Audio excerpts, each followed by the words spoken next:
하겠습니다. 하나님 아버지 참으로 감사합니다. 하나님께서 사랑하시고 또 그동안 키워오셨던 우리 귀한 학생들과 우리 교사들 요셉국제학교로 이렇게 묶어주셔서 하나님을 더욱더 귀하게 섬기며 예배하며 자라가며 하나님 나라와 교회를 위해서 쓰임받고자 모인 저희들이 있습니다. 하나님 이곳에 부족한 저를 불러주셔서 하나님 말씀 같이 나누게 해주셔서 너무나 감사합니다. 이 시간 성령님께서 심히 임재하여 주시고 운행하여 주셔서 우리 가운데 영적인 교제가 있게 하여 주시고 우리에게 깨달음이 있게 하여 주시고 이 시간 이후로 더욱더 하나님을 사랑하고 이웃을 사랑하며 섬길 수 있는 저희 모두가 될 수 있도록 축복하여 주옵소서. 처음 시작입니다. 주님 함께하여 주시고 힘을 허락해 주시고 저희가 하나 될 수 있도록 도와주옵소서. 감사드리며 예수님 이름으로 기도하옵나이다. 네. 반갑습니다.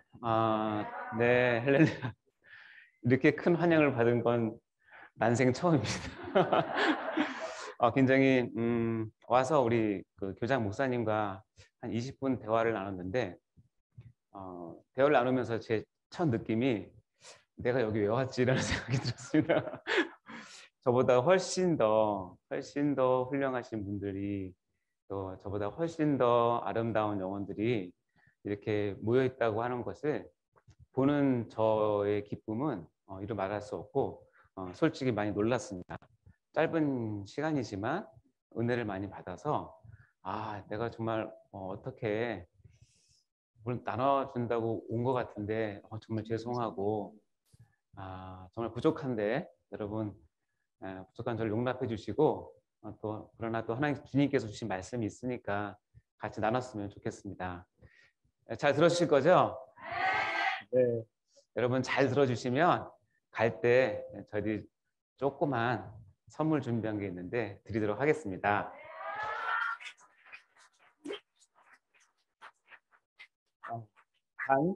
조는 사람은 제가 찝어서 빼도록 하겠습니다. 졸지 마세요. 우리 그러니까 초등학교 6학년 학생부터 시작해서 이렇게 좀 이제 고등학생 때는 이제 청년 같은데 학생 같은데 여러 연령의 학생들이 있어서 참 반갑고 여러분께 제가 이제 어떤 말씀을 준비를 할까 기도를 하면서 또 하나님께서 저에게 또 작은 감동을 주셔서 금식으로 좀 준비를 하라고 하셔서 금식하면서 준비를 했습니다. 그냥 이거는 제가 왜 이렇게 말씀을 드리냐면 여러분이 이미 그런 것들에 대해서 알고 깨닫고 하는 그런 감각이 있다고 생각을 해서 그렇게 들어서 그냥 편하게 말씀을 드리는 것입니다. 자랑이 아닌 거 다 아시죠? 우리가 다 그런 마음으로 하나님 일들을 준비하는 사람들이니까요. 오늘 특강의 주제는 나에게는 영혼이 있답니다 라는 제목입니다. 옆에 부제라고 되어 있는데 부제는 육체와 영혼의 바른 관계에 대하여 라고 되어 있습니다. 오늘 이제 강의를 쭉 하면서 과연 하나님께서 어떤 은혜를 주실지 사뭇 기대가 큽니다. 먼저 저를 아까 뭐 잠깐 소개해 주셨지만 그냥 짧게 소개를 다시 드린다면 이제 앞에 부분들은 다 말씀을 했고요. 연세 의대를 졸업했고 내과를 전공했습니다. 내과 중에서도 위, 대장, 간, 췌장 이런 쪽을 보는 소화기 내과라고 있어요. 소화기 내과를 전공했고 그 소화기 내과 중에서도 위내시경, 대장내시경을 이제 전공을 해서 그것을 가지고 지금 이제 많은 환자들을 대하고 있습니다. 지금도 화성의 다건연세내과라고 병원을 경영을 하면서 현장에서 환자들을 돌보고 있고 또 하나님께서 부족한 저를 불러주셔서 칼빈 신대원에 2018년도에 이제 신대원에 입학을 해서 2021년도에 이제 졸업을 했습니다. 그리고 또 하나님께서 길을 열어주셔서 칼빈 신대원의 그 대우 교수로 의료와 목회라는 과목을 이렇게 가르칠 수 있게 길을 열어주셔서 지금 대학원생들을 또 가르치고 있기도 합니다.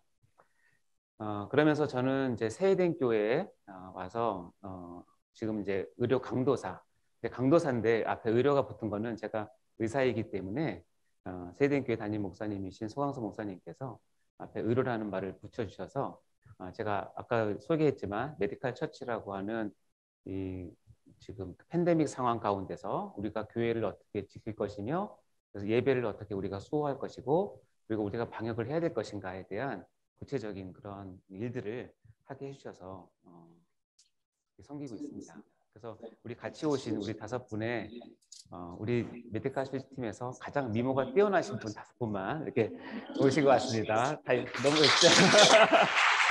너무 같이 동역을 하면서 이렇게 정말 귀한 그런 하나님 나라 일에 쓰임 받는다는 그 기쁨으로 지내고 있습니다.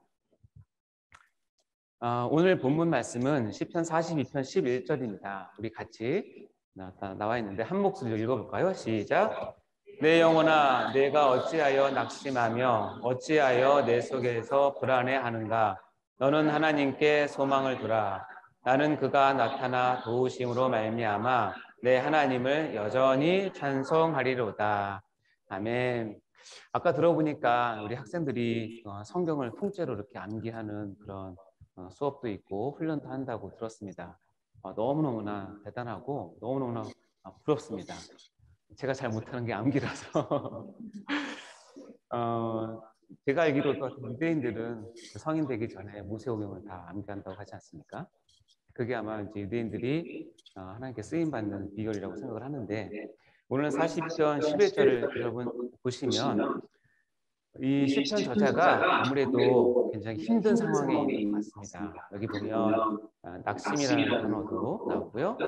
불안이라는 단어도 나오지 않습니까? 낙심과 불안하는 가운데 지금 이 시편을 이 시를 적으면서 하나님께 이렇게 고백하는 내용인 것 같아요. 그런 느낌이 있으십니까? 여러분 그런 이렇게 낙심하고 불안해하고 그런 적이 있으신가요? 많이 있으신가요? 그래서 이거를 어느 사진을 보니까 참 참 귀엽지만 아주 간절한 사진 같아요. 여기 적혀 있는 시편 42편 11절 말씀은 예전에 저희가 젊었을 때 읽었던 그 개역 한글에 나온 그 성경 구절로 만든 사진인데요.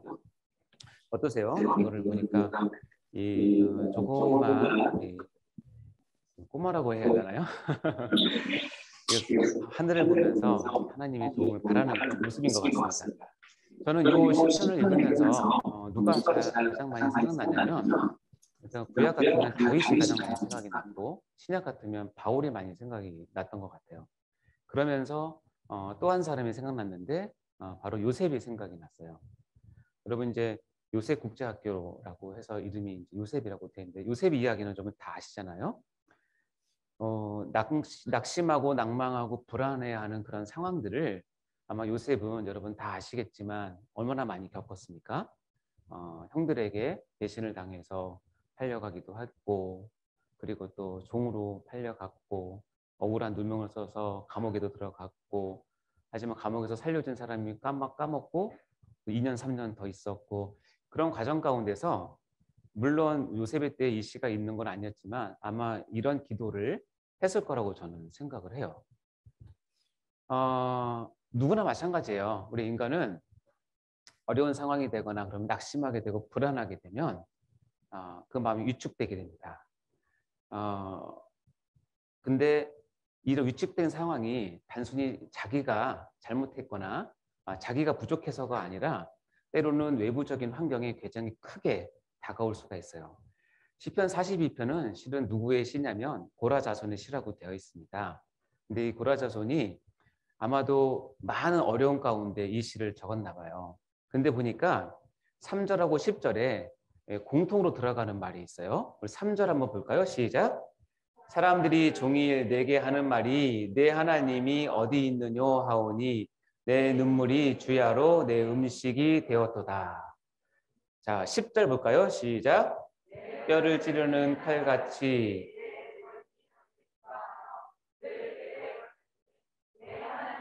어디 있느냐 하도다.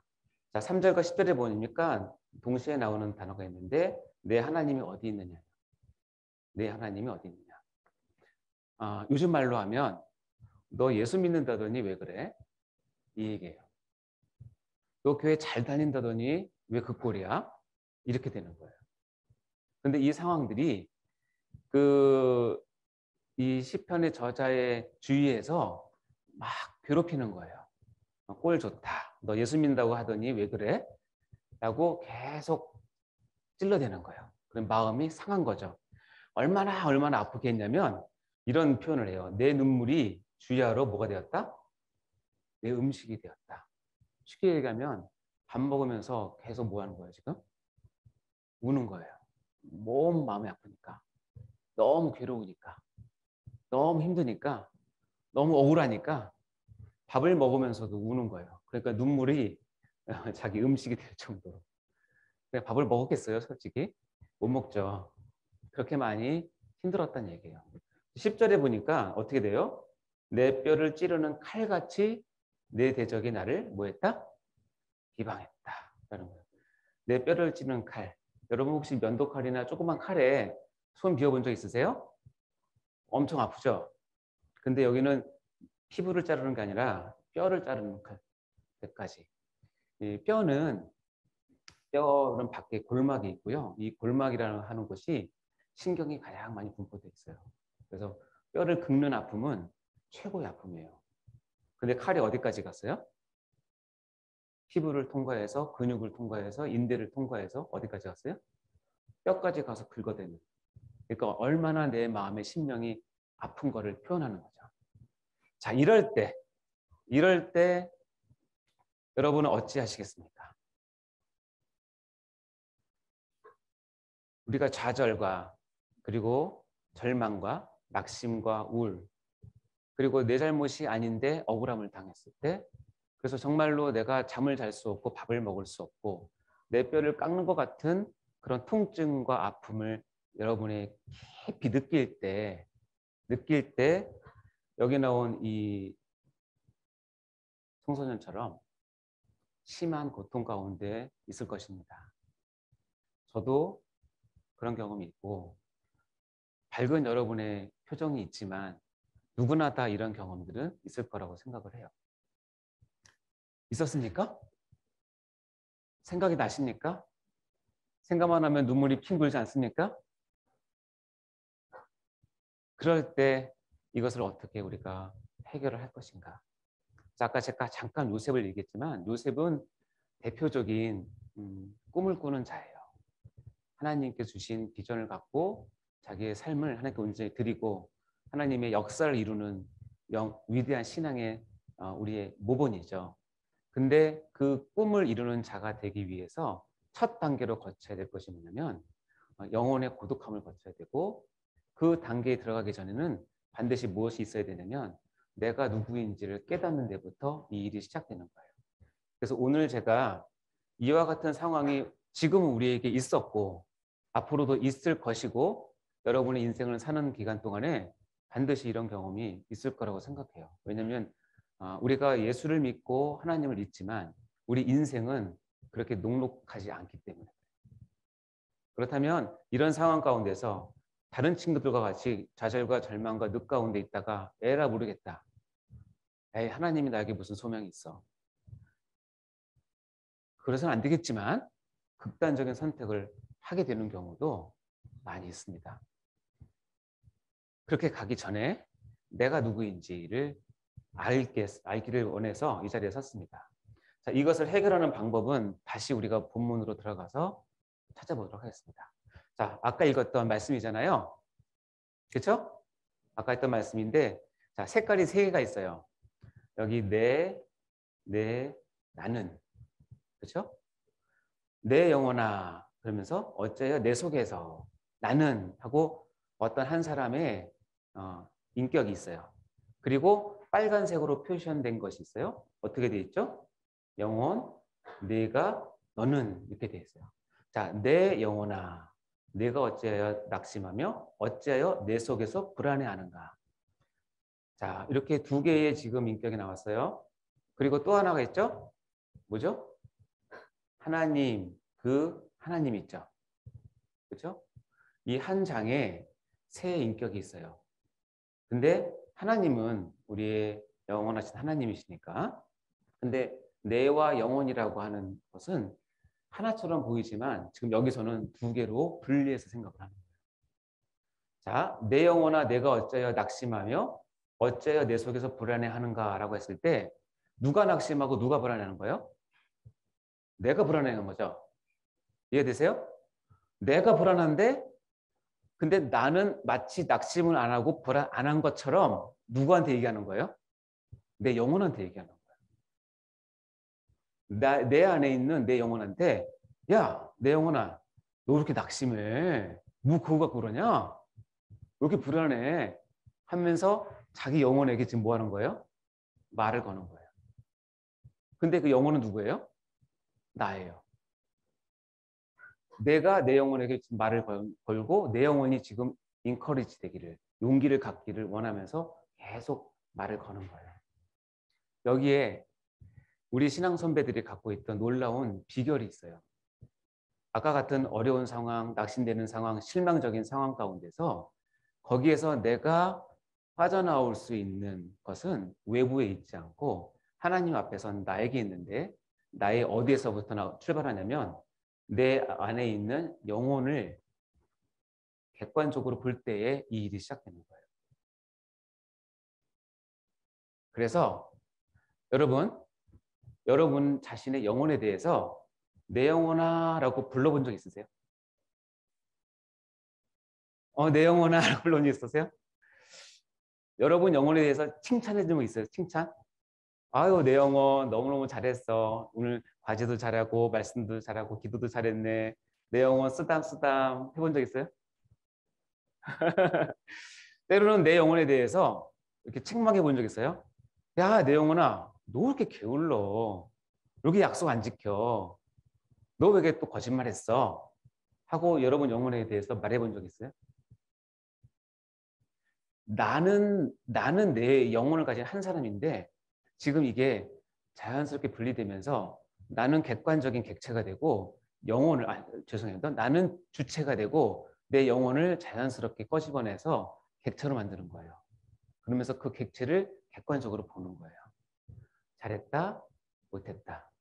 칭찬한다, 책망한다. 용기를 준다, 절제시킨다를 누가 하는 거예요? 나라는 주체가 영혼이란 객체한테 얘기를 하는 거예요. 자, 봐요.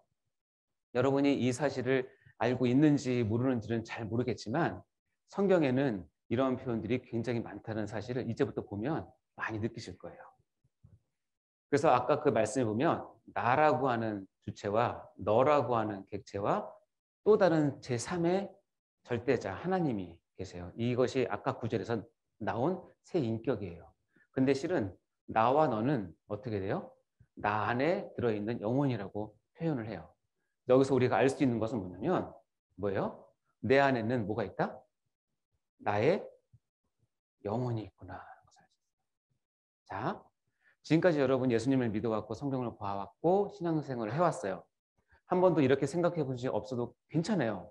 이것은 뭐 여러분이 몰랐다고 괜찮아요. 그러나 이 시간 이후로 이것을 객관화시켜서 생각할 수 있다라고 하는 것은 제가 여러분께 여러분의 신앙이 정말 하나님께 더욱더 가까이 나가고 어떤 절망 가운데서 이겨낼 수 있는 또 하나의 자그마한 도구, 툴을 하나 드리는 거예요.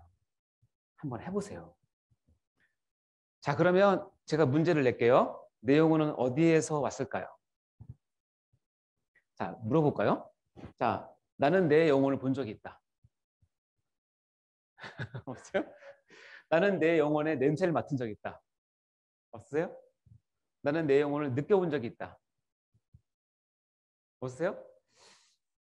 영혼이 있는 건 아세요? 제가 의사잖아요.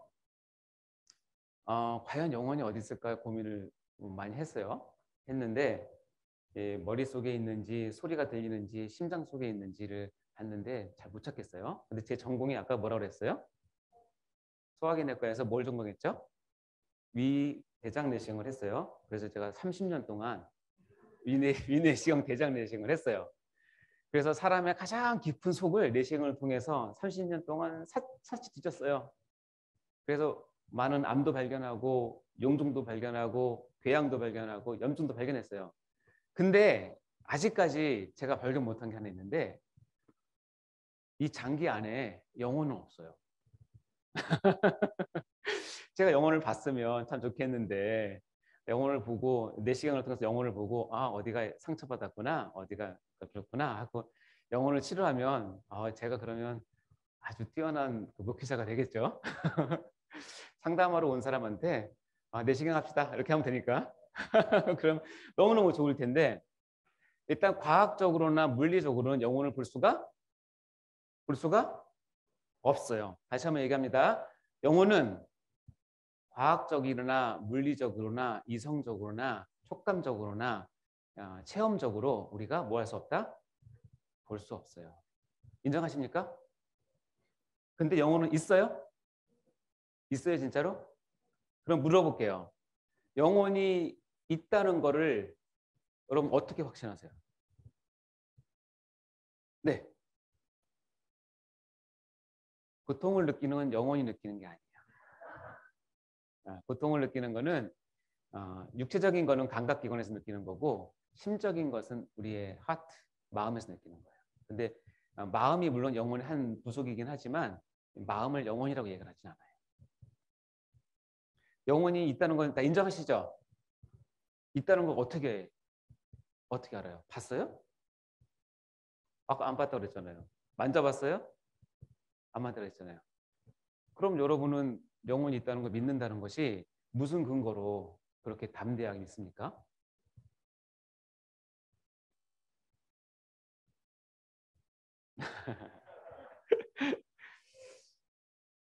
내 영혼이 있다라고 하는 것은 미안해요. 강의할게요. 내 영혼이 있다라고 하는 것은 아까도 얘기했지만 우리 일상생활이나 자연계에서 우리가 얻을 수 있는 지식이 아니에요. 거기서 우리가 얻어서 근거를 삼을 수는 없어요. 오직 딱 한 군데. 전 세계 수많은 책과 수많은 지식과 수많은 것이 있지만 오직 딱 한 군데에서 영혼에 대한 분명한 출처를 우리에게 가르쳐 주는 게 있어요. 그게 뭘까요? 아멘. 성경이죠. 여러분이 성경을 통해서 영혼이 있다는 것을 깨달은 거예요. 그것이 믿어진 거예요. 이해되세요? 그렇다면 영혼은 어디 있느냐? 그 근거가 뭐냐고 했을 때는 내 주위에서 찾아보는 것이 아니고 내 마음에 찾아보는 것이 아니라 오직 하나. 어디요?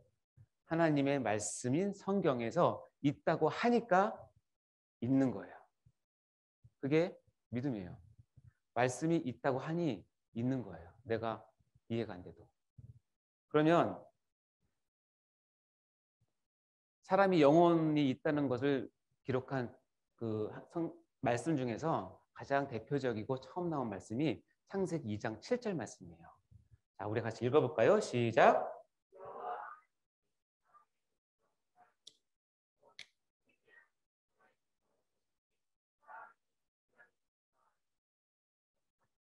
아멘. 여호와 하나님이 땅의 흙으로 사람을 지으시고 생기를 그 코에 불어넣으시니 사람이 생명이 된지라.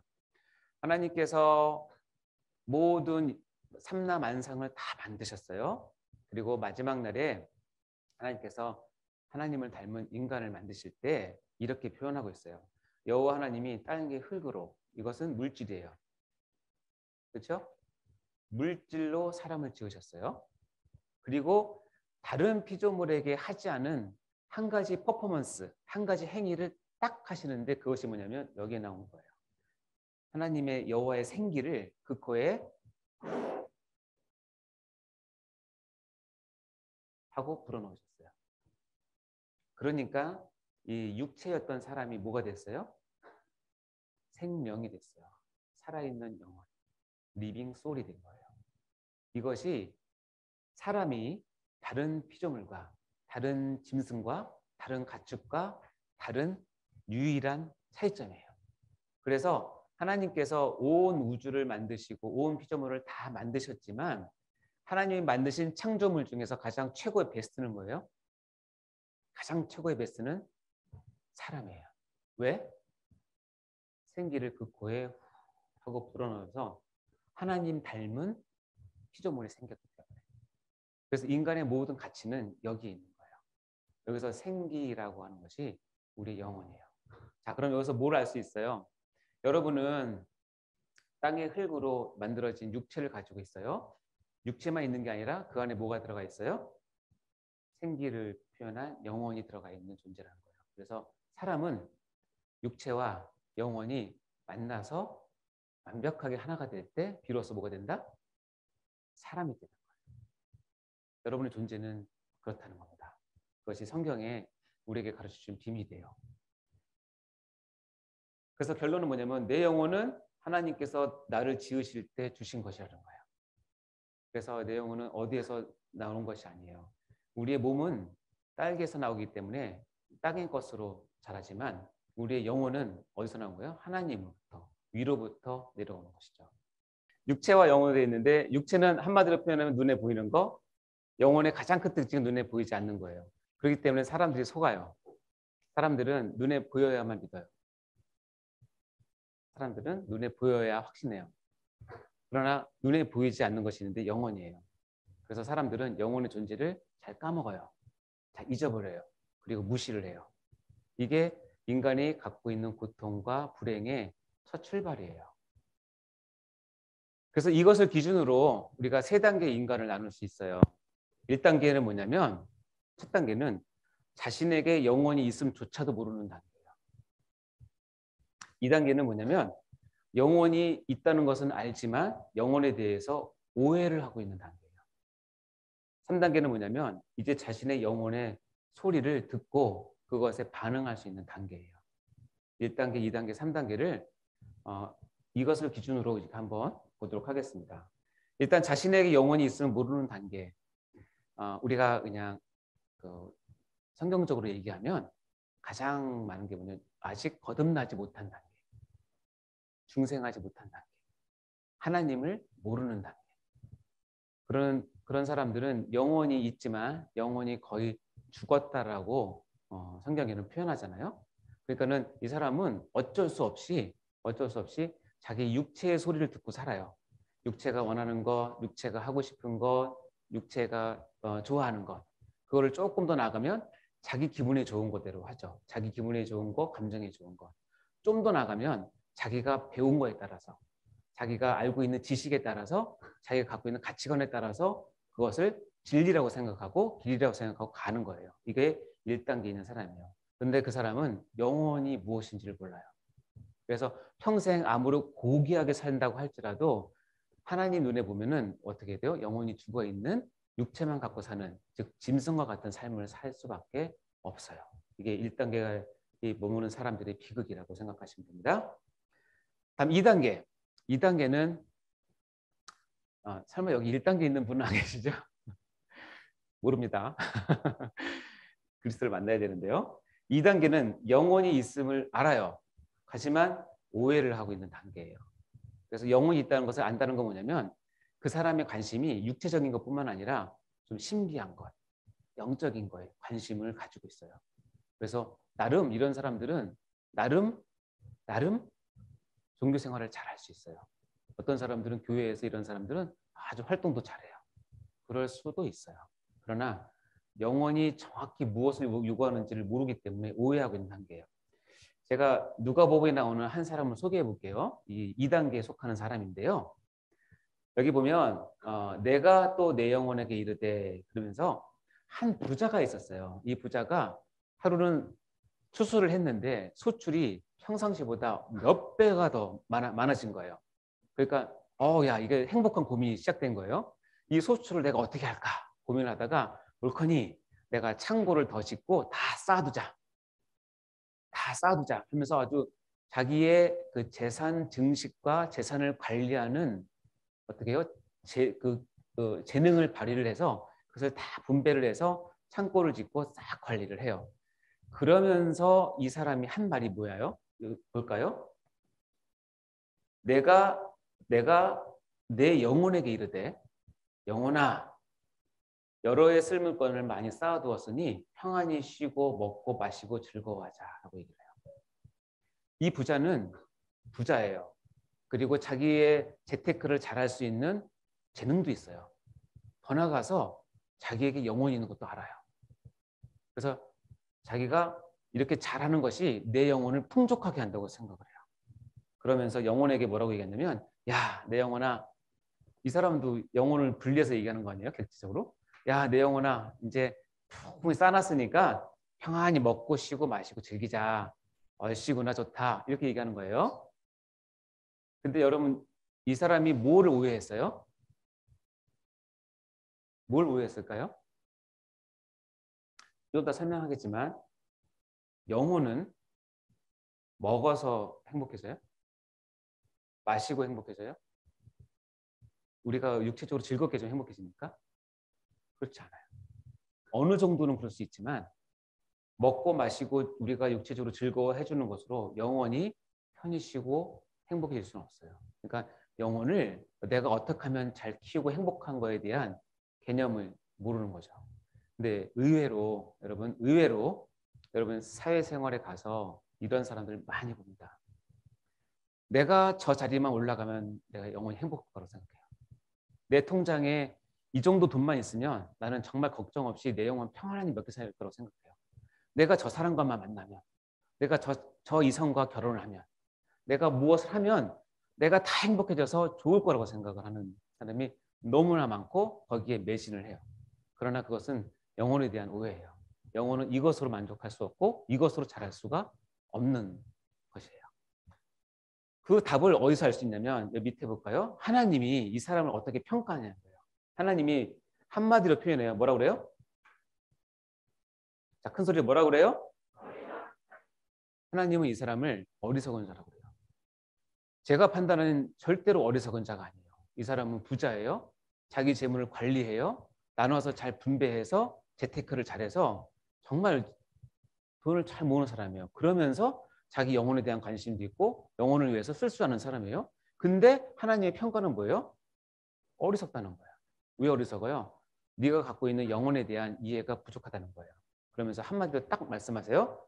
오늘 밤에 내 뭐를 찾으면 내 영혼을 도로 찾으리니 그러면 내 준비한 것이 누구의 것이 되겠느냐는 물어보는 거예요. 여기서 두 가지를 알 수 있어요. 우리 영혼의 주인은 누구예요? 뭘 보면 알 수 있을까요, 여러분? 어떤 단어를 보면 알 수 있을까요? 도로 찾으리니. 도로 찾는다는 건 뭐예요? 원래 내 건데 줬다가 도로 찾는 거 아니에요. 그러니까 이 영혼은 우리의 영혼은 주인이 누구예요? 있습니까? 우리의 영혼의 주인은 내가 아니라 내가 지금 소유하고 있지만 누구예요? 하나님이에요. 하나님이 부르실 때까지는 내가 임시로 내 영혼을 간직하고 있는 거예요. 이것과 그리고 내 준비한 것이 영원하지 않다는 사실을 모르는 거예요. 이것은 사단의 속임이에요. 우리가 갖고 있는 모든 부귀영화와 좋은 것들이 영원할 거라고 사단은 우리 귀에 날마다 얘기해요. 그래서 돈에 대해서 인색하게 하고 하나님을 믿는다고 하면서도 헌금에 인색하게 되고 하나님을 믿는다고 하면서 이웃을 도와주고 보살피는 것에 대해서 인색해져요. 왜냐하면 이게 내 거라고 생각을 하니까. 그래서 이 누가복음에 나오는 이 어리석은 이 부자를 보면 우리가 2단계에 머물러 있는데 의외로 2단계에 머물러서 신앙생활하는 사람도 워낙 많다는 거예요. 여러분 그렇게 하시면 안 돼요. 자, 마지막 3단계 볼까요? 자, 저는 여러분이 다 이 3단계에서 여러분의 영혼의 객관적인 소리를 들을 줄 알고 그 들은 것을 적용할 줄 알고 거기에 여러분 순종할 줄 아는 여러분이 되시길 바라요. 이 영혼의 소리를 듣는다라고 하는 것은 다른 말로 표현하면 우리의 영혼의 주인이신 하나님, 즉 성령님의 음성에 민감하다는 뜻이에요. 성령 충만하다는 뜻이에요. 자, 그러면 제3단계 영혼의 소리를 들어야 할 단계에서는 전제가 뭐냐면 우리가 육체의 요구에 우리가 민감하게 즉시 순종하듯이 영의 욕구에도 민감하게 반응해야 할 줄 아는 단계가 돼야 된다는 거예요. 자, 너무 어려운 질문인데 너무 쉬운 대답이에요. 여러분 배고프면 어떻게 해요? 여기 목마르면 어떻게 해요? 여러분 화장실 가고 싶으면 어떻게 해요? 화장실 가고 싶은데 먹는 사람 있어요? 없어요? 여러분 매일 이렇게 여기서 이렇게 밥을 먹다가 어느 한순간에는 좀 특별한 거 먹고 싶지 않아요? 그죠? 밖에 나가서 피자도 좀 먹고 싶고 뭐 떡볶이도 먹고 싶고 한 번은 이제 배 터지게 뷔페도 가고 싶고 그런 생각이 간혹 들잖아요. 그렇죠. 그럼 하면 되죠. 그리고 여러분 여긴 공기가 참 좋은데 깨끗한 공기와 호흡을 마시고 싶은 거는 누구나 다 인지상정이에요. 그래서 산에 가서 심호흡을 하잖아요. 너무 더 깨끗한 공기로. 자, 이것은 육체의 요구예요. 육체의 요구의 특징은 뭐냐면 육체는 우리 눈에 보이기 때문에 우리가 직접 느끼기 때문에 배고프면 바로 밥 먹고 목마르면 바로 물 마시고 화장실 가고 싶으면 바로 가야 되고 먹고 싶으면 사 먹고 또 깨끗한 공기를 찾아서 움직이는 거예요. 이것이 육체의 요구에 우리가 어떻게 하는 거예요? 민감하게 반응하는 거예요. 이거 다른 말로 얘기하면 우리가 육체의 요구에 순종하는 거예요.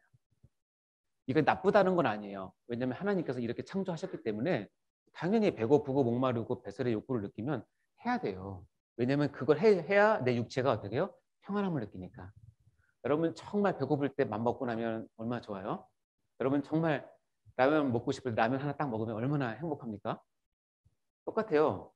자, 근데 육체의 요구에 반응하는 것은 저나 여러분이나 우리 밖에 있는 세상 사람들이나 하나님을 모르는 사람들조차도 육체의 요구에 반응하는 것은 누구나 다예요. 이것은 자기 생존이기 때문에. 그러나 우리가 육체만 있는 것이 아니라 무엇도 있다고 그랬어요? 영혼도 있다고 그랬어요. 영혼도. 영혼도 있기 때문에 이제는 영혼의 요구에 우리가 뭐 해야 돼요? 귀를 기울일 줄 알아야 돼요. 이건 훈련이거든요. 훈련이에요. 이렇게 하시면 돼요. 내가 너무 배고파요. 그래서 허겁지겁 밥을 팍 먹었어요. 맛있는 피자를 먹었어요. 그렇게 먹을 때 한 번만 더 생각하세요. 내 영혼은 혹시 배고프지 않나? 내 영혼 혹시 배고프지 않을까? 자, 그럼 내 영혼을 배고플 때 뭘 먹이시겠어요? 아까 어리석은 목사처럼 피자를 먹이시겠어요? 라면을 먹이시겠어요? 밥을 먹이시겠어요? 아니죠. 우리가 알고 있잖아요. 우리 영혼의 배고픔은 뭘로 채워져요? 하나님의 말씀으로 채워지죠. 성경으로 채워지죠. 그래서 우리 신앙의 선배들은 이런 얘기를 했어요. No Bible, no breakfast. 아침에 일어나서 성경을 먹지 않고서는 아침을 먹지 않겠다. 그런 심정으로 여러분 영혼에 대해서 내가 밥을 먹을 때마다 생각을 하세요. 그러니까 식사 기도할 때마다 내 영혼도 채워줄 게 있구나 하는 것을 자꾸 인식을 하셔야 된다. 여러분 잘하고 계시죠? 잘하고 있습니다. 여러분 목마를 때는 어떻게 될까요? 목말라서 이렇게 너무 좋습니다. 이렇게 먹으면 내 영혼도 갈증이 있을 때는 어떡하지? 라고 한 번은 생각해야 돼요. 자, 내 영혼의 갈증은 어떨까요? 내 영혼의 갈증은 예수 그리스도를 체험하는 거예요. 예수 그리스도를 삶에서 또한 말씀을 통해서 공동체를 통해서 계속 체험하면서 거기서 생명이 되신 예수 그리스도를 만나는 거예요.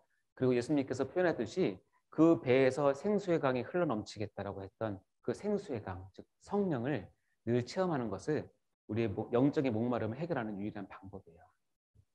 영이 목마르다고 해서 좋은 와인을 마신다고 해결되지 않아요. 영이 목마르다고 해서 여러분이 좋아하는 탄산음료를 많이 마신다고 해결되지는 거 아니에요.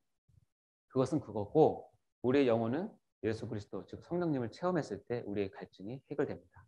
그것을 생각하는 거예요. 자, 또 하나 할까요? 배설의 욕구. 제가 휴게실 가다가 고속버스 타고 가다가 이렇게 굉장히 난처한 적이 있잖아요. 너무너무 화장실 가고 싶은데 차는 막히고 그때 간신히 참아서 땀 삐삐 흘리고 참아서 휴게실에 가서 엉엉 기어가서 여러분 시원하게 배설했을 때 그때 그 안도가 그때 그 평안함 그때 그 샬롬을 아시겠습니까?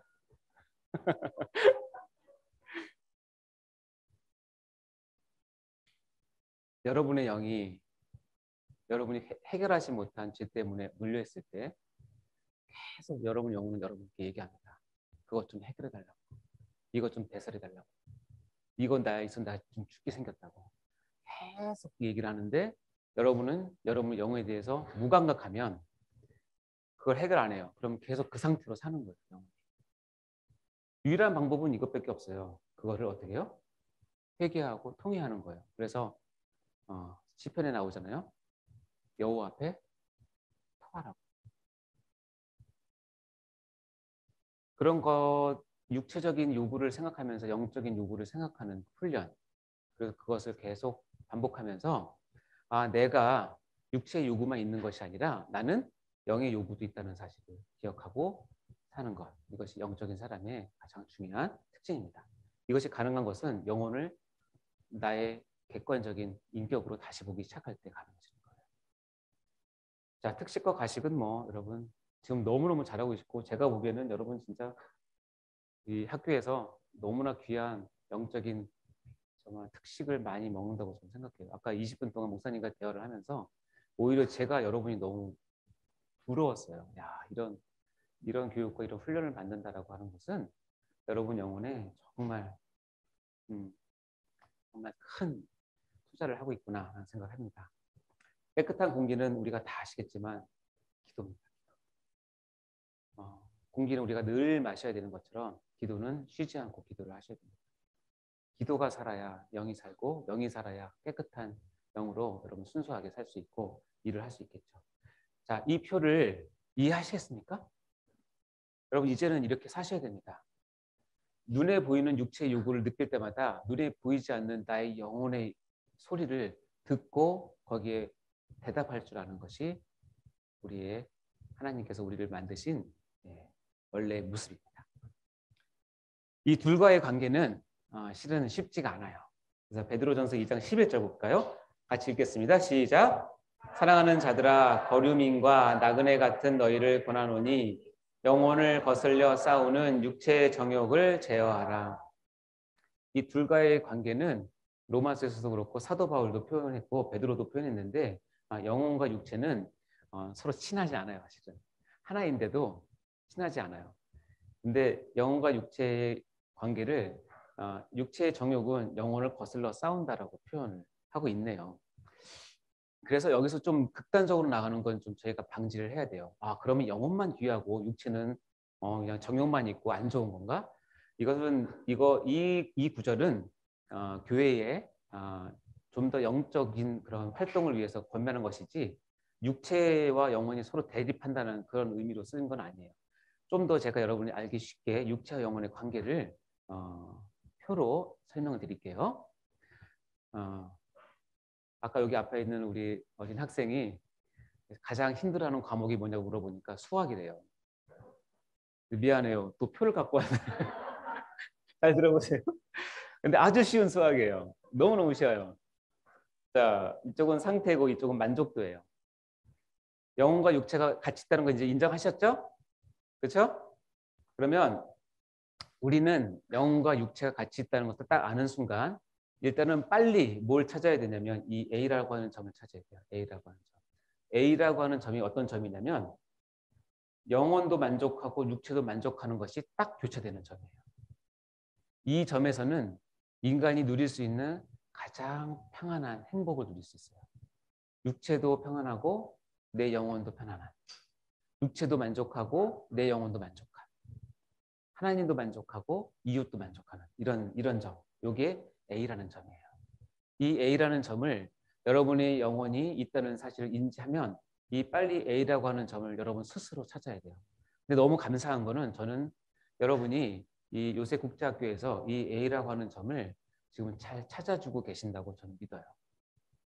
여러분이 이 A라는 점을 늘 여러분 인생 가운데 이 기준을 항상 잡으셔야 돼요. 근데 애석하게도 사람은 처음 태어날 때는 이 B라는 점이 있어요. 육체에 대한 만족도에는 전혀 관심이 없어요. 죄송합니다. 영혼에 대한 만족도는 전혀 관심이 없어요.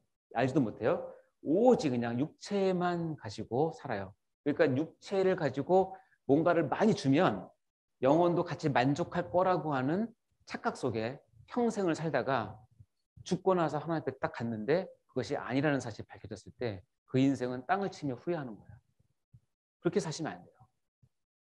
근데 실은 이 B라고 하는 것은 우리가 태어날 때, 즉 태어날 때 상태예요. 우리 영혼은 죽어 있고 육체는 왕성해서 어쩔 수 없이 육체의 소욕에 따라 살 수밖에 없는 어쩔 수 없는 죄인으로 우리가 살게 되잖아요. 그럼 이 상태로 살다가 하나님께서 은혜를 주세요. 어떤 은혜? 영원히 있다는, 그리고 하나님이 계시다고 하는 은혜를 주시면 드디어 출발을 해요. 점점 출발을 해서 이쪽으로 올라가요. 그러면서 동시에 육체의 소욕은 이게 중요하지만 그렇게 나에게 최고로 소중한 건 아니구나 하고서 점점 내려와요. 그러다가 어디서 만나야 돼요? A라고 하는 점에 딱 만나게 됐을 때 자기가 느낄 수 있는 최고의 행복을 느껴요. 나 정말 살만하다. 나 이 땅에 살만한 이유가 있구나.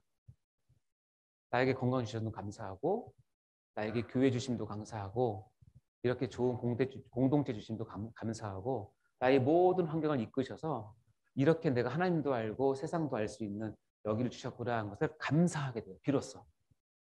이 위치 A라고 하는 점에서 이제 여러분이 만족을 한다면 이제 제가 여러분께 권면을 해드리는 거예요. 여기에서 사는 것도 물론 중요하지만 여러분 점점 자라서 성인이 되고 사회적인 책임을 질 나이가 되고 여러분이 어떤 재력과 능력과 탤런트를 가지고 하나님의 일들을 하고 섬길 때에는 이게 점점 더 어디로 가냐면 C의 상태로 갈 수밖에 없어요. 어떤 상태? 나의 영혼의 상태는 극대화시키면서 육체의 소욕은 최소한 줄일 수 있는 자기와의 싸움을 하게 돼요. 그리고 C의 상태에 갔을 때 하나님께서 여러분을 마음껏 쓰세요. 여러분을 기뻐 쓰세요. 절대로 이거는 극단적으로 가면 안 돼요. 육체는 꽝이다. 육체는 전혀 악한 것이다. 영혼만 좋은 것이다. 이것은 이원론이라고 그래서 기독교 이단 중에 하나예요. 초대 기독교에 있었던 이단 중에 하나인데 그렇게 가시면 안 돼요. 그건 성경적이 아니에요. 얘기했지만 먼저 A라는 점을 찾고 여러분이 훈련하고 여러분 자신을 쳐서 복종시키고 날마다 자신을 죽이면서 육체의 소욕은 여러분 최소한만 가져도 실은 다 만족해요. 실은 그래요. 이게 가난하게 살라 이런 뜻이 절대 아닙니다, 여러분. 무슨 알겠죠? 돈이 많아도 거룩한 부자가 있고요. 가난해도 사악한 가난한 사람이 있어요. 이 상태는 뭐냐면 내가 가지고 있는 육체의 소욕을 내 스스로 죽이면서 이 나머지 모두를 영혼을 위해서, 나의 영혼을 위해서, 너의 영혼을 위해서, 우리 공동체 영혼을 위해서, 하나님의 나라를 위해서 쓰기 시작하는 거예요. C 상태로 여러분이 점점 가셔야 돼요. 이것을 성화라고 얘기해요. 성화가 되셔야 하나님 여러분 쓰십니다. 이 상태 가시기 바랍니다. 그러다가 여러분 지칠 수 있잖아요. 그렇죠? 그러면 슬그머니 A로 오세요. 슬그머니 A로 오세요. 하나님 여러분 아세요. 여러분 육체가 약하다는 거 아세요. 모세도 그랬어요. 하나님 저 죽여주세요. 엘리야도 그랬어요. 하나님 저 살기 쉽지 않아요. 죽여주세요. 왜 그럴까요? C의 상태에서 일을 하다가 우리 인간이 있기 때문에 육체의 한계 때문에 육체의 한계가 극에 달하면 영적인 한계를 담아낼 수가 없어요. 그러면 하나님께서 쉼을 주세요. 그러면 슬그머니 A로 와서 여기까지 B로 가면 안 되고요. 에라 모르겠다. 귀에도 빠지고 그냥 이렇게 놀러 다니고 그러면 안 되고 A로 가서 충전하고 다시 기도하고 소명을 다시 받고 다시 또 C로 가고 이것을 계속 반복하면서 하나님의 때에 따라서 C의 상태에서 여러분을 강하게 쓰실 때가 있고 쓰시고 나서 여러분을 쉬게 하시면 다시 A로 가시고 훈련을 하세요. 여러분은 절대로 용수철이나 고무줄이 아니에요. 잡아 넣는다고 해서 끝까지 늘려주는 거 아니에요. 놓으면 다시 와야 돼요. 어디까지? 여기까지. 이게 제가 의사로서 경험한 거예요. 의사로서 경험한 건데 저는 의사이기도 하고 신학도 공부해서 이제 올 가을에 목사가 될 겁니다. 영적인 것이 너무나 중요해요. 그러나 영을 담고 있는 육체가 그걸 감당하지 못하면 여러분의 영혼이 아무리 기발하고 뛰어나고 아주 그냥 신비로워도 그 육체가 감당하지 못하면 그 영혼의 활동은 한계가 있어요. 그러므로 여러분 육체도 여러분의 것이 아닌 하나님의 것으로 여기고 아까 저 친구 얘기했어요. 무슨 시간이 제일 좋니? 체육 시간이요. 내가 막 그래. 체육 열심히 하는 것도 하나님을 위한 거야. 몸을 튼튼하게 해야 돼. 그래야 이 영혼의 일을 담아낼 수 있어요. 그래서 여러분 신령한 사람도 1년에 한 번씩 건강검진 하시고요. 제발 부탁입니다. 우리 선교사님들 해외에서 5년, 7년 있다가 저희 병원에 오세요. 참다 오세요. 검사해 보면 어떻게 살았나 싶을 정도로 망가져 있어요. 너무 속상하죠. 이해해요. 선교 현장에서 그런 상황이 안 되기 때문에 못 가누고 또 돌봐야 될 영혼이 많기 때문에 그런 거 충분히 이해해요. 그렇지만 좀 더 많은 사역과 좀 더 긴 일들을 본다면 자기의 육체를 아름답게 가꾸고 건강하게 가꾸는 것도 영적인 일이라 생각을 하셔야 됩니다. 이 균형 감각이 여러분에서 떠나시면 절대 안 됩니다. 아시겠죠? 그렇게 하시기 바랍니다. 저는 이 표를 여러분 반드시 기억하셔야 돼요. 오케이. 자, 그럼 내 영혼을 살리는 방법을 보겠습니다. 나에게 영혼이 있음을 반드시 알자. 이제 첫 번째 가장 중요한 전제고요. 나의 영혼을 객관적 인격적으로 둘러보고 찾아보자. 이것이 우리가 해야 될 일인데, 자, 아까 1단계는 뭐라고 그랬죠? 영혼이 없다고 모르는 사람이잖아요. 이 모르는 사람에게는 이것밖에 없어요. 영혼의 주인 되신 하나님께로 돌아와서 예수님을 만나세요. 다시 얘기하면 예수님의 은혜만이 1단계를 벗어날 수 있는 유일한 기제예요. 자, 이것을 도와주는 우리의 일이 뭐죠? 이 일을 하게끔 도와주는 우리의 일이 뭐죠? 전도하는 거죠. 선교하는 거죠. 교육시키는 거예요. 실은 1단계 있는 사람들이 너무나 많습니다, 여러분. 여러분 주위에 너무나 많아요. 그러니까 여러분 저 사람을 보면서 아, 저 사람 1단계 있구나 하면 일단은 마음속으로 긍휼히 여기는 마음을 가지시고 아, 빨리 예수님을 소개해야겠구나. 말씀을 소개해야겠구나. 전도를 해야겠구나 라고 하셔야 된다는 겁니다. 혹시 여러분 가운데 1단계에 있다고 느껴지시는 분은 창피할 거 없어요. 그냥 하나님께 나 정말 모르겠어요. 하나님 알려주세요. 솔직하게 얘기하세요. 그러면 제가 장담컨대 만나주세요. 만나주시고 여러분의 영혼 가운데 찾아오셔서 내가 너의 주인이다. 내가 너의 하나님이다. 사랑하는 내 아들아. 나 여기 있다라고 해주세요. 1단계 때 해야 되지 많죠. 2단계 아까 어리석은 부자 들었죠? 우상이나 세상 유혹 속에 헤매고 있다면 빨리 회개하고 돌아서야 돼요. 그리고 영혼에 대한 감각을 빨리 회복시켜야 되고 이런 사람들은 때로는 중생하지 못한 사람들도 있지만 어떤 사람도 있냐면 중생을 했음에도 불구하고 훈련이 안 돼 있거나 자기가 이렇게 들여지 못해서 여전히 어린아이와 같은 신앙 가운데 있는 사람들이 많아요. 중생을 해서 영혼은 살았는데 여전히 목표는 내 기준이에요. 내 감정이고 내 목표고 내 유익이고 내 재정이에요. 그렇게 되면 중생을 했지만 여전히 자기 영혼은 뒷전으로 머물게 되죠. 이런 사람들은 하나님 보시기에 너무 안타까운 사람이에요. 이런 사람들은 빨리 또 말씀을 통해서 또 찬양을 통해서 부흥회를 통해서 하나님을 만나고 아까도 얘기했지만 그 훈련을 계속 받음으로 해서 어떻게 해요? 세상 속에서 세상의 가치관을 빨리 정리하시고 세상에 보는 관점을 정리하셔서 아까도 얘기했지만 영혼을 바라보는 관점으로 빨리 돌아오셔야 해결됩니다. 많은 노력과 성화의 노력이 필요한데 이것은 여러분 혼자 하는 것이 아니라 성령님께서 함께 해주시고요. 그리고 이런 공동체에서 많이 도와주십니다.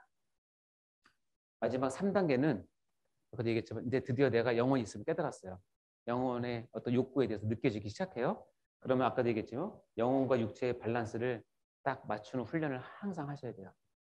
매일매일 성경 보고 매일매일 기도하고 매일매일 하나님과 교제하는 하시고 그리고 하나님께 영광을 돌리는 삶 아까도 얘기했지만 사역적인 부분에 여러분이 헌신하고 싶으시면 더 가셔야 돼요.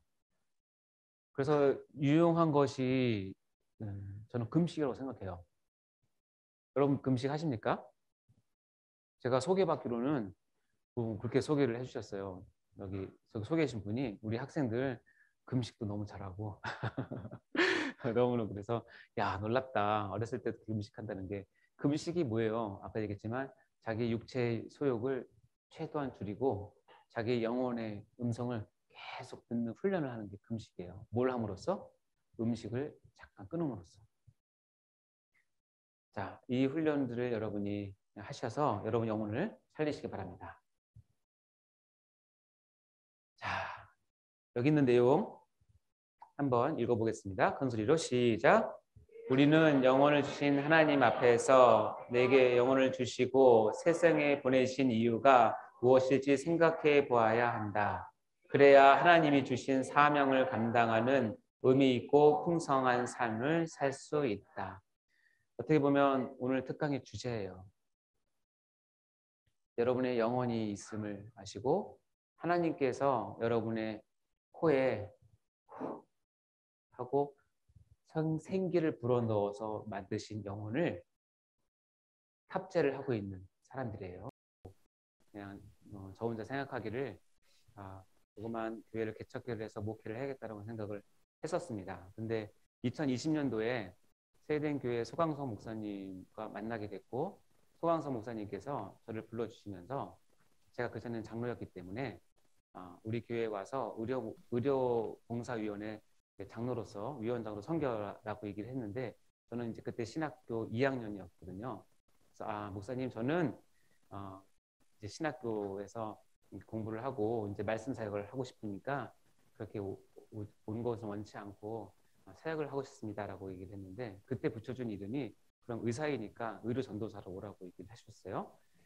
근데 그때만 해도 코로나가 없었어요. 제가 2020년 1월 달에 세대교회 부임을 하고 왔는데 그 다음 달 1월 말부터 코로나가 시작이 됐어요. 그래서 저는 전혀 제가 계획하거나 제가 준비하거나 한 것도 없이 하나님께서 이렇게 밀어 넣으셨어요. 그런데 저 혼자 한 것이 아니라 일단 담임 목사님의 어떤 그 지도력과 또 같이 동역하는 우리 세대인 교회 여러 팀장들의 도움으로 교회 방역에 대해서 새롭게 깨닫기 시작했고 중요성을 깨닫기 시작했고 하나씩 공부하면서 그것을 가지고 또 연구도 하고 논문도 쓰고 책도 이렇게 냈는데요. 제가 계획한 것은 진짜 없었고 저는 그냥 하나님께서 부르신 대로 와서 보여주시고 지시하시는 대로 순종했을 뿐인데 하나님께서 써주신 거라고 저는 생각을 합니다. 만약에 제가 미리 계획을 해서 공부를 해서 왔다면 제 리더십에 대해서 얘기하고 싶은 게 있었을 수 있는데 저의 케이스는 그런 건 아니었던 것 같고 그저 하나님께서 그 상황 가운데 저를 보내주셨는데 그냥 제가 가지고 있던 것들 하나님께서 그냥 마음껏 사용하신 것 같습니다. 아까 표에서 봤듯이 때로는 제가 뭐 A나 뭐 C나 왔다 갔다 하지만 또 심하면 뭐 B도 가고 하지만 그때 하나님께서 힘주시고 능력 주셔서 하셨던 것 같고요.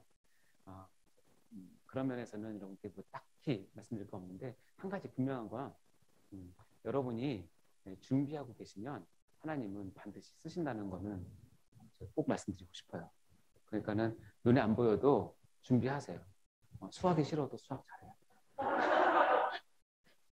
시험도 열심히 하시고 그러면 하나님께서 나중에 수학적으로 쓰실지 누가 알아요? 그러니까 준비하고 계세요. 하시면 하나님 때에 쓰신다고 생각합니다. 왜냐하면 하나님은 절대 손해보지 않기 때문에.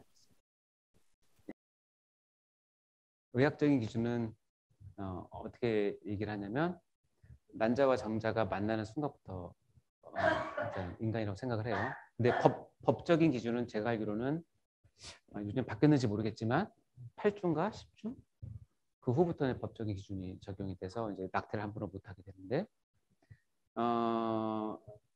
성경적인 기준은 저 난자와 정자가 만나서 딱 그 한 세포가 돼서 N과 N이 만나서 2N이 되는 염색체가 되면 그거는 이제 성경적으로는 인간이 됐다고 생각을 하고 영혼이 그때 하나님께서 주신다고 그냥 이런 썰이 많이 있지만 이렇게 생각을 해요. 자, 그러면 이제 그 시작이잖아요. 시작은 좀 애매할 수 있지만 끝은 분명해요. 사람이 죽는다라고 하는 기준도 여러 가지가 있어요. 의학적으로 가장 중요한 기준은 심정지예요. 심장이 멈추고 호흡이 멈추면 죽는다라고 얘기를 하죠. 그런데 성경적인 기준은 뭘까요? 성경적인 기준은 육체와 영혼이 딱 만나서 사람이 됐는데 육체와 영혼이 분리되면 죽었다라고 얘기를 해요. 이해가 되시죠? 그래서 좀 더 얘기하면 육체는 땅에서 왔으니까 어디로 가죠? 흙으로 가죠. 영혼은 하늘로부터 왔으니까 어디로 가죠? 하늘로 가죠. 그러다가 예수 그리스도의 부활 때에 이 육체와 영혼이 하나님의 신비한 힘으로 다시 만나서 온전한 생명체가 돼요. 그것을 이제 부활체라고 얘기하는데 그건 신비한 거예요. 우리가 다 설명할 수 없어요. 근데 질문이 뭐냐면 그러면 뇌사 상태는 뭐냐? 뇌사 상태. 뇌사 상태는 몸의 모든 기능 중에서 지금 어디가 마비된 거예요? 뇌가 마비된 거죠. 영혼이 떠났어요? 안 떠났어요? 영혼이 떠났어요? 안 떠났어요? 뇌가 마비되면 말을 못해요. 감각도 없어요. 그렇죠? 그러나 심장이 뛰고 있는 한은 영혼과 육체는 분리된 것이라고 볼 수는 없죠. 그렇죠? 그래서 그거는 그 상태는 아직과 영혼이 있는 상태죠. 그러나 이제 의료 현장에서는 이게 심각한 문제예요. 왜냐하면 한 사람의 생명을 의학을 통해서 연장시킨다라고 하는 것은 굉장히 숭고한 일이에요. 꼭 해야 돼요. 그러나 거기에 수반되는 시간과 재정은 기약 감당이 어려워요. 예를 들어서 그렇게 된 사람을 1년 더 살게 하면 그 집안이 쉽게 하면 그 집안이 망할 수 있어요. 뒷감당하다가. 그렇기 때문에 사회적으로는 합의가 필요해요. 그래서 그것을 이제 인공호흡기를 띄거나 말거나 이런 것들은 굉장히 민감한 부분이기 때문에 여기서 딱 결정할 수 없지만 그것은 우리가 영적으로 접근하는 부분도 필요해요. 그리고 경제적으로는 접근도 필요하고 사회적인 통념도 필요하고 법적인 것도 필요해요. 이 모든 것이 이게 다 맞아야 돼요. 그런 가운데 신앙인으로서는 어떤 기준을 갖느냐 그것은 이제 딱 얘기하기 어렵지만 때로는 케이스 바이 케이스가 될 수 있지만 그래도 우리는 영혼의 그 죽음의 기준을 육체와 영혼이 분리되는 걸 생각한다면 최대한 거기까지는 우리가 갈 수 있도록 노력을 해주는 것은 좋다라고 저는 생각을 해요. 왜냐하면 의사가 포기한 사람 중에서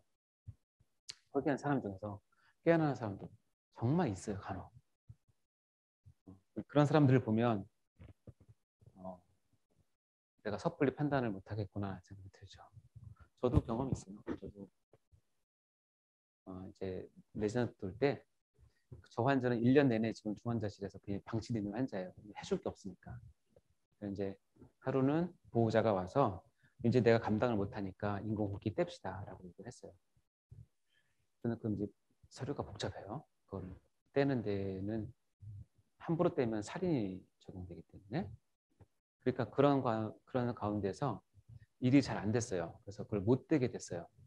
근데 부끄러운 얘기지만 주치인 저로서는 빨리 뗐으면 좋겠다는 생각이 있어요.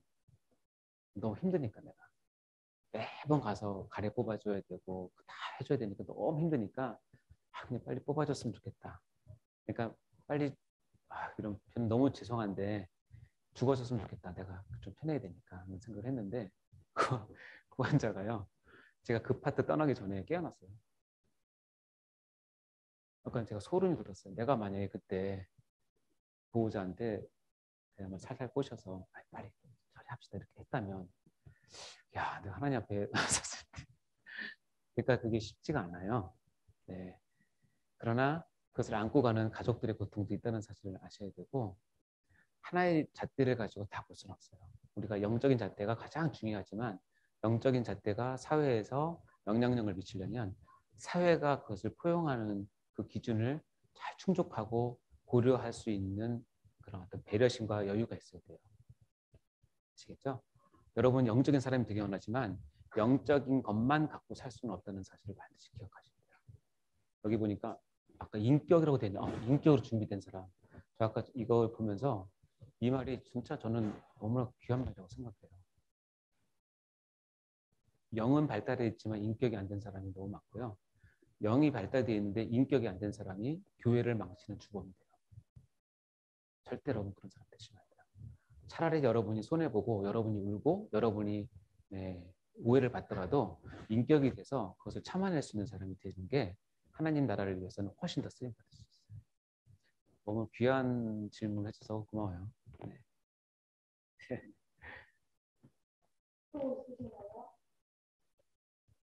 네. 네.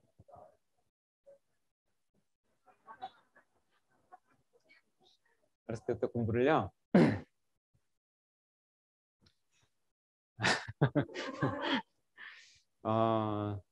저는 공부를 어떻게 생각하냐면 공부도 하나님께 주신 달란트 영역이라고 저는 생각을 해요.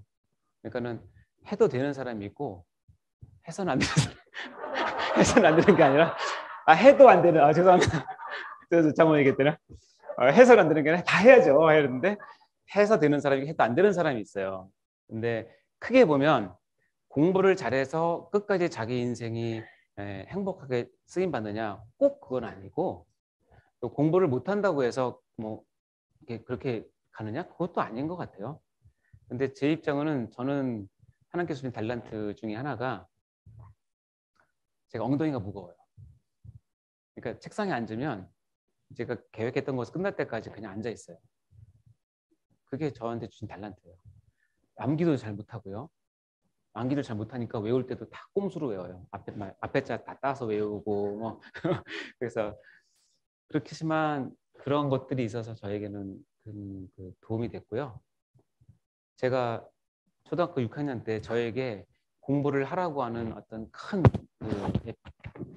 에피소드, 간증이 하나 있는데 그럼 자전거 타세요?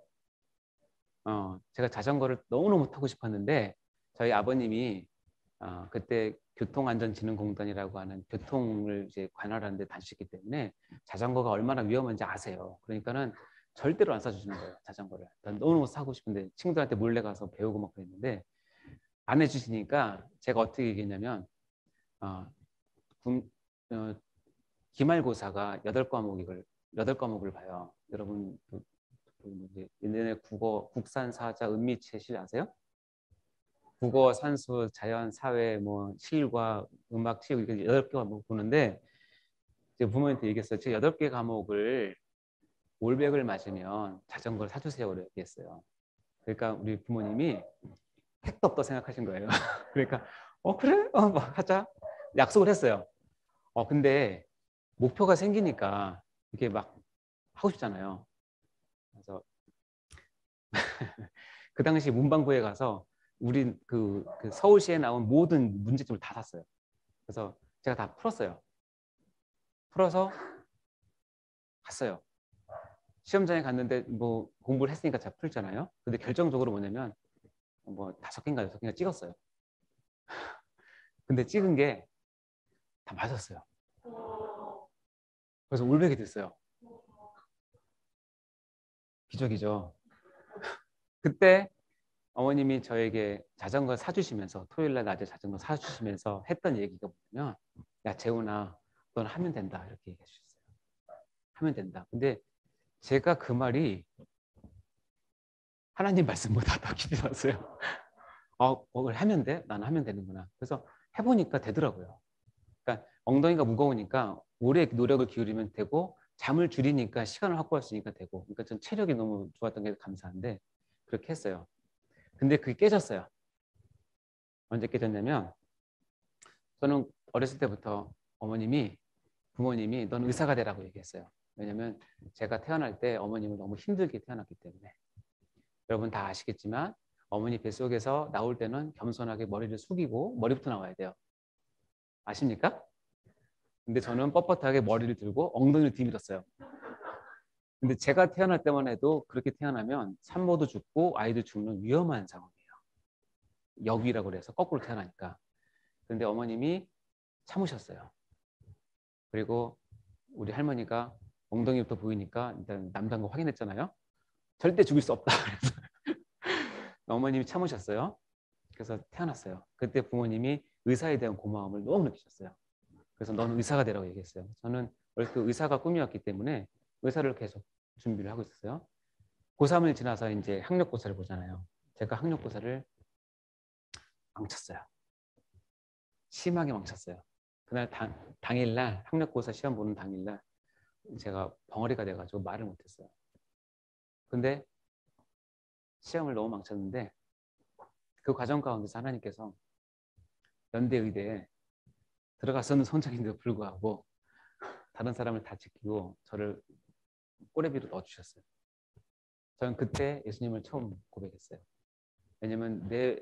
수험 번호 12번이 연대 그 앞에 이게 그 종이에 12번 숫자를 딱 보는 순간 하나님이 위에서부터 아래까지 저를 전율을 통하게 하시면서 내가 살아있다는 것을 보여주셨고 제 첫 고백은 그때 하나님 살아계시는 분이라고 고백을 했거든요. 그래서 공부는요. 달란트라고 생각을 해요. 기본적인 달란트인데 여러분 최선을 다하세요. 최선을 다한다고 해서 자기 뜻대로 되진 않아요. 그것을 인정하셔야 돼요. 그리고 자기 뜻대로 안 된다고 해서 낙심하지 마세요. 또 하나님이 이끄세요. 그게 하나님의 방법이신데요. 공부하기 싫어하는 제 친구 가운데 저보다 훨씬 더 잘 나가는 친구가 많다는 사실을 반드시 기억하시고 훨씬 더 뭐 잘 나가죠. 그러나 학생이 주어진 본분은 공부라는 것에 저는 전적으로 동감을 하고 여러분은 지금 공부할 때 근데 너무 감사한 건 여기서는 이제 학교 공부뿐만 아니라 이 영적인 공부도 이렇게 시켜준다는 거. 영적인 것도 공부를 해야 되거든요. 이거는 너무나 큰 행운이라고 생각하고 행복이라고 생각합니다. 공부 열심히 하세요. 왜 아무나 안 하지? 공부 열심히 하세요. 네. 여러분 되시면 의사 되시면 좋아요. 의사 되면 제가 느끼는 의사의 가장 큰 장점은 뭐냐면 저를 필요로 하는 사람이 많아요. 그러니까 저를 찾아오는 사람이 많아요. 그러나 다른 직업은 찾아가야 돼요. 그렇잖아요. 물건을 팔러 찾아가고 설명을 찾아가야 되는데 저는 가만히 있어도 찾아오는 사람이 많아요. 그래서 그분을 섬길 수 있는 기회도 많고 그래서 의사라는 직업은 참 매력이 있다. 저는 생각을 해요. 과정은 쉽지가 않은 건 사실이에요. 그러나 여러분 꿈을 가지고 도전하세요. 그래서 충분히 될 수 있고 되면 정말 하나님을 그리고 하나님의 백성들을 교회를 섬길 수 있는 아주 좋은 정말 좋은 도구가 돼요.